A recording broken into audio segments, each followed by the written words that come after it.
आरो नोंसोर मा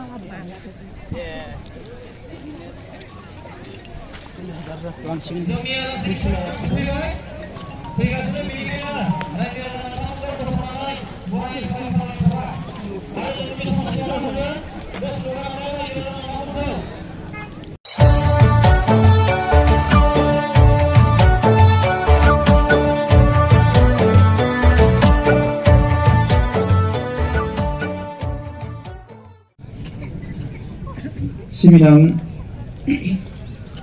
बेंटल ओनसोलनि रायजो राजा नोंथांमोन गिबियावनो बे हाबाफारियाव बाहागो लाफैनायनि थाखाय नोंथांमोननो गोसो गोरबोनिफ्राय अननाय आरो सिबिनायखौ बावहरबाय।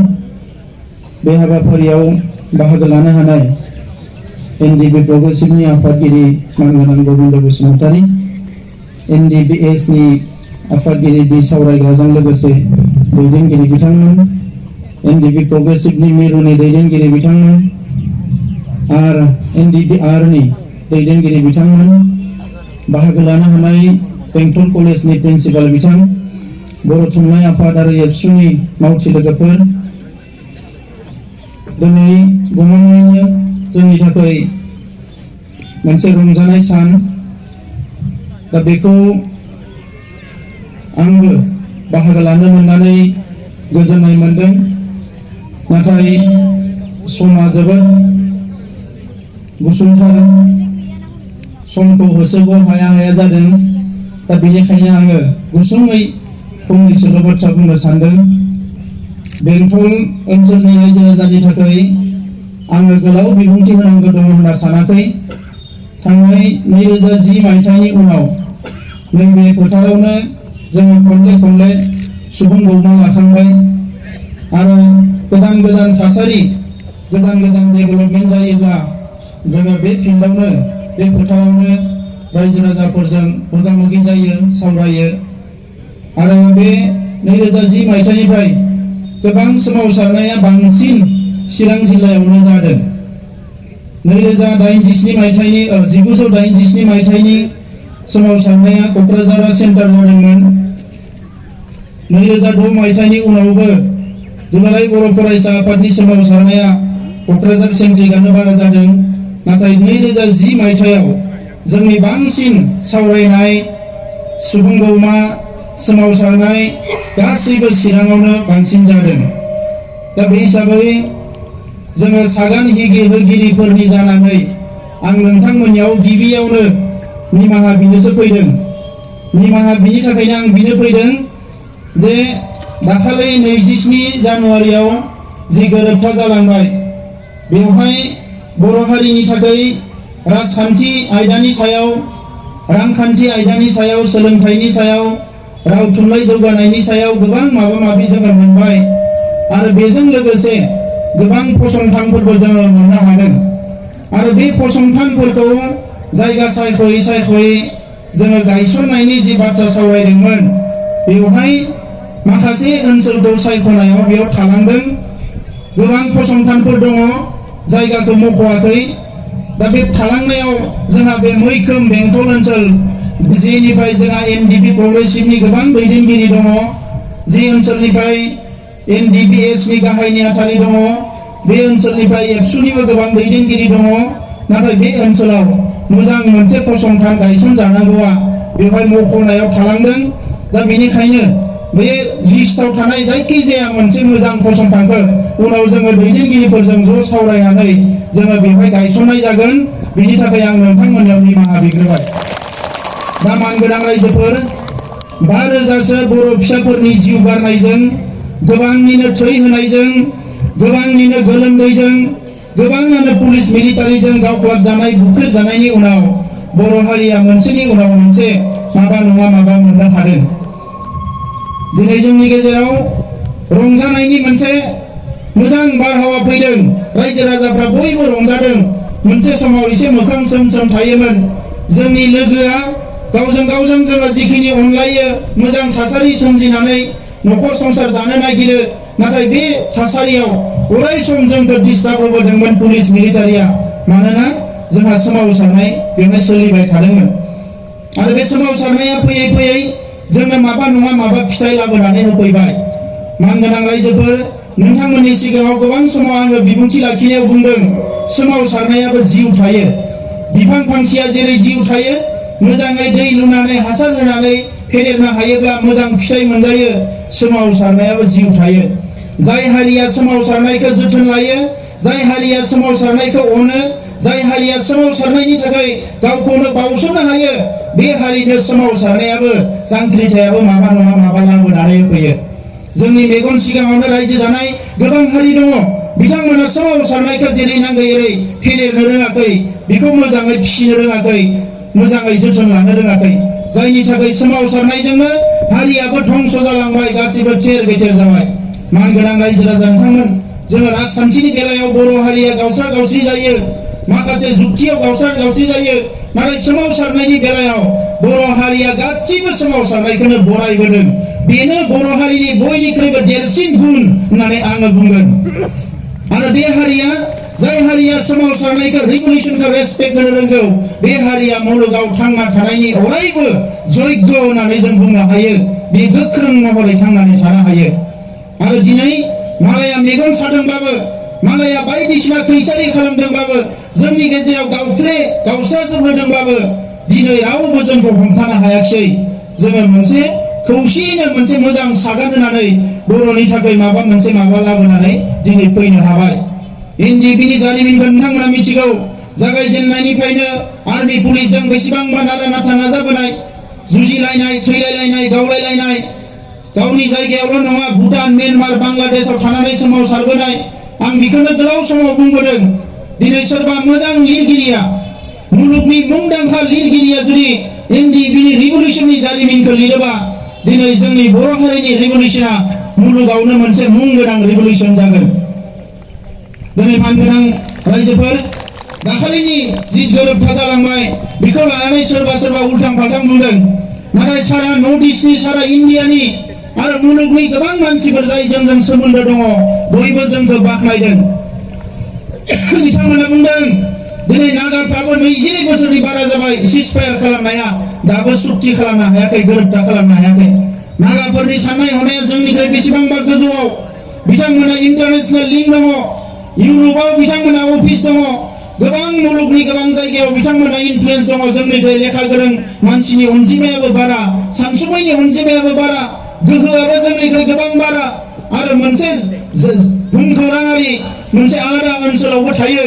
नाथाय दिनै बर'फ्रा बे 30 बोसोरावनो मोनथाम गोरोबथा खालामनो हाबाय। बेखौ लानानै दिनै बयबो सोमोनांदों।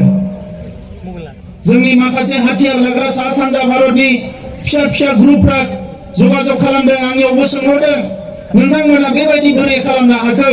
जों ओरैबायदि खालामनो लुबैयो, ओरैबायदि खालामनो लुबैयो, नोंथांमोनजों रायज्लायनो लुबैयो। आं बुंदों, जोङो बारा गिदिर लिडार नङा।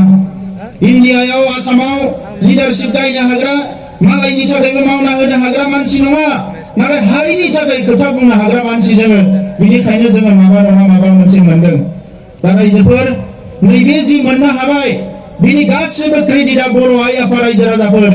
मानोना नोंथांमोना एबसुनिफ्राय लानानै एनडिएफबि, बिएलटि जेसेबां सोमावसारदों, बयनोबो ओंखाम संनानै होदों, नोंथांमोना जायगा होदों। पुलिस मिलिटारि फैदोंबा नोंथांमोनाबो बिखुङाव लावथिखौबो लादों। जेसेबां खस्थ' जानांगोन नोंथांमोना जादों। आरो बेजों लोगोसे दिनै मुंख्लंफोरखौ आङो बे समाव फिन खेबसेबाव मान बावगोन। आरो जाय जोहोलावफ्रा दिनै हाग्रा बंग्रा गावनि न'खौ गारनानै जुजिबोनानै दिनै बिथांमोना जे बेसिम लाबोनो हाबाय, दुलाराय बर' फरायसा आफाद हिसाबै आङो बयखौबो बरायो। दा मानगोनां रायजोफोर, दिनै जों बयबो गोजोननाय मोनदों। सासे बिमाया गावनि गथ'आ स्कुलाव थांनानै न'आव फैनाया एसे गोबाव जायोबानो होदावरि होसावरि जायो, आंनि गथ'आ बहा थांखो? आलासि जानानै न'आव फैफिनाबा गावनि बिमाया गाबख' खुगु जागोन, आंनि गथ'आ मा जाखो, आलासि जानो थांदोंमोन फैयाखिसै। जाय बिमाया दिनै 15 बोसोर 20 बोसोर गावनि गथ'खौ हगारनो हादों, आङो बै बिमाफोरखौ दिनै खुलुमो, बै बिमाफोरखौ खुलुमो। आरो बेफोरबायदि बिमा थानायखायनो, बेफोरबायदि जोंनियाव मानसि थानायखायनो बर' हारिया दिनै मुलुगाव बिखाफोर गाननानै, आर'नाइ, खाम, जथा, सिफुं दामनानै गावनि राव थुनलाइ हारिमुखौ लानानै थांना थानो हादों। मानगोनां रायजोफोर, जोंनि बे गोरोबथायानो जोबथा नङा। जोंहा आरो गोजान लामा थाबायबावनांगौ दङ। जोङो मोनसेनि उनाव मोनसे मोनबोदों। दिनै सोरबा सोरबा बुंदों मा मोनखो दिनै नोंसोरलाय सोरबा BSc सुक्ति खालामबाय दिनै सोरबाया बुंगोन बै समाव मानो सुक्ति खालामनाय जेबोआनो गैयामोन सोरबा बुंगोन BTC सुक्ति खालामनाय मानो खालामनाय बै समाव जेबोआनो गैयामोन लासै लासै लासै दावगाबोयो आरो दिनै जि सुक्ति खालामबाय बेवहाय जोंनि सीमायाबो अरगोन गामियाबो बांगोन सुबुं अनजिमाया दिनै सोलाय सोल' जागोन जोंखौ बुंदों 25 जौखोन्दो 30 जौखोन्दो जों नोंसोर रायजो मोना नंखायनो दिनै नैबे सुक्तिनि 1 नाम्बारावनो दङ जोंनि गामि सोनाय आरो गामि दाननानै जोंनि सुबुं अनजिमाखौ बांहोनाय आरो गामि सोनानैबो जोंनि सुबुं अनजिमाखौ बांहोनाय जेला जोंनि सुबुं अनजिमाया 50-60 जौखोन्दो जागोन अब्ला रावबो बुंनो हानाय नङा नोंथांमोना बेवहाय माइनरिटि बोरै रायजो मोनो बै लामाखौसो जोङो दिनै लादों गामि सोगोन ना सोआ भारत सरकार आसाम सरकारजों फार्स्ट जों रायज्लायजेननायावनो जोंनि फार्स्ट जोंनि दाबियानो जादों